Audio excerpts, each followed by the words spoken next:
The central government does not appear to have a clear idea on how the situation will be managed after May the 3rd. इस खबर पर अरुण हमारे साथ जुड़ रहे हैं। अरुण, लगातार ये कहा जा रहा है कि across the party line corona virus के खिलाफ जंग लड़नी चाहिए, लेकिन ऐसे वक्त में सोनिया गांधी के इस बयान को किस तरह से देखा जाए?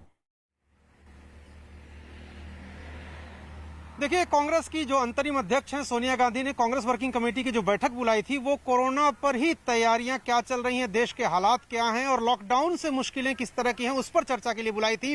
राज्यों के मुख्यमंत्री भी, जो कांग्रेस शासित राज्यों के मुख्यमंत्री, उनको भी उसमें शामिल किया गया था।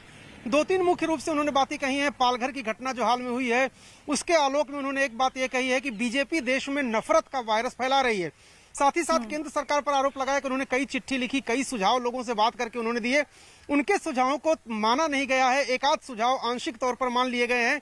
एक आरोप बड़ा लगाया उन्होंने कि लॉकडाउन के पहले चरण में ही तकरीबन 12 करोड़ लोग बेरोजगार हो गए हैं और सरकार को इनके खातों में 7500 रुपए एक मुश्त डालना चाहिए। उनके सामने ही उनके राज्यों के जो शासित राज्य हैं कांग्रेस के, उनके मुख्यमंत्रियों ने पीपीई किट नहीं होने, रैपिड टेस्टिंग किट नहीं मिलने और साथ ही साथ केंद्र सरकार की तरफ से उनका हिस्सा जो होता है टैक्स कलेक्शन में उसके भी न मिलने का आरोप लगाया। और जो राहुल गांधी ने कहा वो अपनी ही बात को उन्होंने दोहराया कि लॉकडाउन के बीच जरूरत यह है कि जहां पर रेड जोन है, जहां ज्यादा केसेज हैं कोरोना के, वहां पर तो ठीक है कि पूरी तरह से प्रतिबंध हो, लेकिन जिन इलाकों में केसेज कम है, थोड़ा राहत है, वहां पर कुछ गतिविधियां भी शुरू की जाएं, क्योंकि आने वाले महीनों में जो आर्थिक स्थिति होने वाली है उसको पहले से ही संभालना और सुधारना होगा।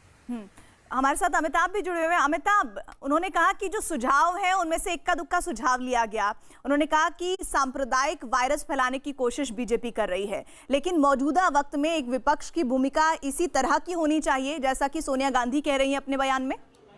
देखिए, दो चीज़ें साफ है। सरकार बार बार यही कह रही है कि अगर जमात के लोग फैले हैं तो जमात की गलती है। उन्होंने किसी धर्म का नाम नहीं लिया है, उन्होंने सिर्फ उसी जमात का नाम लिया जिसको मुस्लिम धर्म गुरुओं ने भी जिसकी शिकायत की है। और जहां तक केंद्र और बाकी विपक्षी दलों के समन्वय की बात है, प्रधानमंत्री हर बारी तमाम मुख्यमंत्रियों से चर्चा करते हैं, जिसमें कांग्रेस के ही मुख्यमंत्री होते हैं। जब लॉकडाउन जब चल रहा था उस समय प्रधानमंत्री ने सोनिया गांधी से भी बात की थी, मनमोहन सिंह से बात की थी, तमाम विपक्ष के नेताओं से बात की थी। इसलिए ये कहना गलत ही होगा कि आपने किसी को अपने सरकार ने सहयोग नहीं मांगा किसी का। अब जहां तक लॉकडाउन बढ़ाने की बात है, कुछ धीरे धीरे आर्थिक गतिविधियों को बढ़ाने की बात है, लॉकडाउन 2 में धीरे धीरे गतिविधियां बढ़ी हैं, थोड़े कंस्ट्रक्शन को अलाउ किया गया है। अब धीरे धीरे आगे आने वाले दिनों में गतिविधियां बढ़ेंगी। प्रधानमंत्री 27 तारीख को फिर से बात करने वाले हैं, तमाम मुख्यमंत्रियों से वीडियो कॉन्फ्रेंसिंग करने वाले हैं। रविवार को उनका मन की बात भी कार्यक्रम है। तो ये तमाम चीज़ें बताएंगी कि लॉकडाउन 2 के बाद सरकार कैसे गतिविधियों को खोलेगी।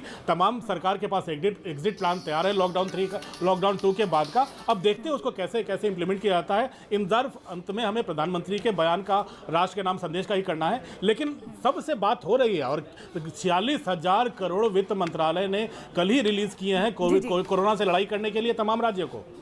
तो एक तरफा संवाद नहीं बल्कि हर तरह से बात करने की कोशिश अलग अलग मंचों पर प्रधानमंत्री मोदी करते रहे हैं। आप दोनों बने रहिए। इस बीच सोनिया गांधी के आरोपों पर बीजेपी ने पलटवार किया है। बीजेपी ने सोनिया गांधी पर देश को गुमराह करने की कोशिश का आरोप लगाया। जिस तरह से कोरोना वायरस को लड़ने के लिए उसके खिलाफ एक बड़ी लड़ाई देश के प्रधानमंत्री जी 135 करोड़ हिंदुस्तानी को बचाने के लिए लड़ रहे हैं, और कांग्रेस अध्यक्ष का कहना कि हम लोग सांप्रदायिक वायरस फैला रहे हैं, ये दुर्भाग्यपूर्ण है। कांग्रेस को हर चीज़ में सांप्रदायिकता दिखती है। आज उनका ये बयान, इसका दुरुपयोग पूरी दुनिया में होगा। उनको अपना बयान वापस लेना चाहिए।